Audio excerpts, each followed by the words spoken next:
The rain drizzled softly against the glass windows of the upscale cafe, its golden lights flickering like tiny stars against the gray evening. Alexander Reed sat by the window, his wristwatch gleaming beneath the dim light. Every minute that passed felt heavier than the last. He wasn't supposed to be here, not on a blind date, not after what had happened 3 years ago. He had promised himself he'd never try again. Love had cost him everything once, his peace, his trust, and the quiet certainty he'd built his empire upon. But here he was, staring at the door, waiting for a stranger, planning already to leave in exactly 5 minutes. Not a second more, if you believe in kindness and second chances, and in love finding its way when you least expect it. Make sure to like this video, share it with someone who needs hope today, and subscribe to the channel for more stories that touch the heart. Alexander checked his watch again. 7:02 p.m. He'd give it until 7:07. That was the deal he'd made with himself. He didn't have time for this. As the CEO of Reed Global Holdings, his world ran on schedules, precision, and control. Blind dates didn't fit anywhere in that equation. His assistant, Emma, had convinced him only because she was persistent, and because the woman she mentioned, Clara, was supposedly kind, genuine, and refreshingly different. But people said that about everyone before they disappointed you. At 7:04, the cafe door swung open. A woman stumbled in, shaking the rain from her umbrella, her cheeks flushed from the cold. She wasn't what he expected, not the carefully polished type who usually tried to impress him. She wore a cozy sweater, a pair of jeans, and carried a bright yellow scarf that looked far too cheerful for such a gloomy day. When she caught sight of him, she smiled, a little awkwardly, a little late, but it was the kind of smile that felt unguarded, like sunlight breaking through clouds.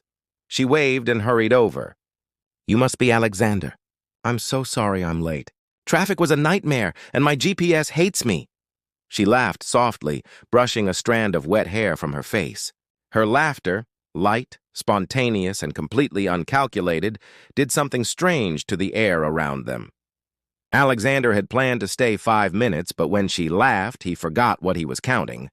They ordered coffee, and for the first time in years, he didn't glance at his phone. She spoke about her day working at a small community center, helping children from low-income families with art and reading programs. She wasn't trying to impress him. There were no polished talking points, no rehearsed lines, just real warmth. Alexander listened, caught between disbelief and a quiet ache in his chest. It had been so long since someone had spoken to him like that, like he wasn't a title, but a person. He told her little about himself at first. Old habits. When you were a man like him, everyone wanted something, an opportunity, a favor, a connection. But Clara didn't ask about his company or his wealth. Instead, she asked about his favorite book as a kid, his favorite smell, his earliest memory of feeling proud, questions that made him pause and think. When he mentioned his mother's cinnamon rolls, she grinned and said, "Then one day I'll make you some, though fair warning I'm terrible at baking." The night slipped by faster than he realized. Outside, the rain had stopped. The street lamps glowed against the wet pavement. When he finally looked at his watch again, it was 9:30. He should have been gone 2 hours ago. But instead, he was laughing. Really laughing. As she described the time she accidentally joined a yoga class for seniors and tried to fake her way through it. Something inside him, long dormant, flickered awake that night. It wasn't love yet. It was something gentler, something like hope.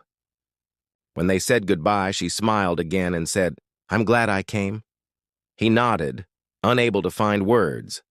After she left, Alexander sat in his car for a long time, staring at the raindrops on the windshield, realizing that the world had felt strangely quiet until she'd walked in. Over the next few weeks, they met again, once for lunch, once for a walk in the park, and once just to feed the ducks by the lake. He learned that Clara had lost her parents young, that she'd worked her way through college tutoring children, that she measured happiness not in possessions but in moments. She was everything his world wasn't, messy, unpredictable, and full of laughter. And yet, he found himself craving her presence like air. But love, as Alexander knew too well, came with fear. He had been engaged once, years ago. Emily had been brilliant, ambitious, everything that made sense for his life, until the car accident, until the silence that followed. He'd buried himself in work since then, building walls so high no one could climb them. Clara didn't try to climb. She just sat quietly on the other side, waiting. Still, the past has a way of whispering doubts. One evening, Clara invited him to her community center's charity event. He almost said no. He didn't do public appearances unless they were business-related, but something in her hopeful tone made him relent. The hall was small, filled with children's art and homemade decorations. Clara moved between people with such ease, helping, laughing, lifting others up. Watching her, Alexander felt both admiration and an ache of unfamiliar humility. These people had so little, yet their joy was so full. When she introduced him as "my friend Alex," it struck him. No one had called him Alex in years. In her world, he wasn't the CEO. He was just a man learning to smile again. But the night wasn't without pain. Later, as they stood by the old piano, one of the older volunteers recognized him and whispered something that made Clara's expression falter. When he asked, she smiled tightly and said, "It's fine." But it wasn't. She had discovered who he really was, not the anonymous Alex, but Alexander Reed, billionaire CEO, the man whose company had once closed a small factory that provided jobs to families in her town. Her father had worked there before the shutdown, years before he passed away. The irony crushed her. The man she had begun to trust was, in part, tied to her deepest wound. She left quietly that night, and for the first time since meeting her, Alexander felt that same cold emptiness returning. He didn't blame her. He blamed himself for hiding, for not telling her sooner, for letting the past dictate what could have been something real. Days passed without a word. His assistant noticed the change. He barely smiled, barely spoke.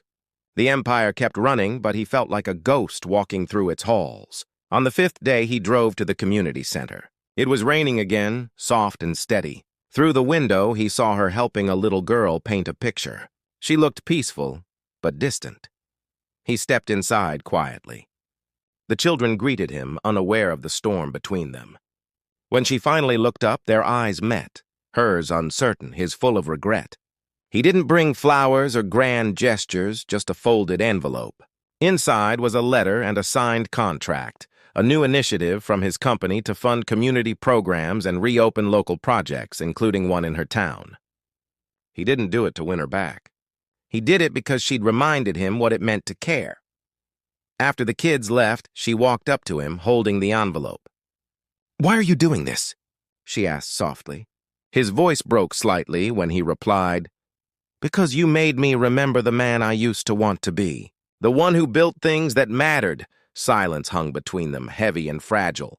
Then she did something unexpected. She laughed, a quiet, trembling laugh that turned into tears. "You're impossible," she said.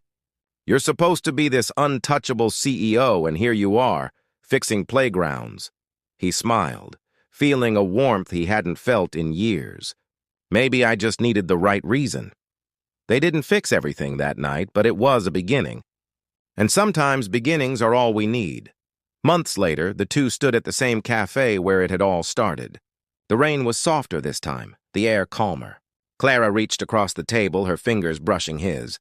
"You know," she said, "I almost didn't come that night." He chuckled. "I almost left after 5 minutes." She smiled. "Then I guess your timing's gotten better." He looked at her, realizing how much had changed, not just in his life, but in his heart.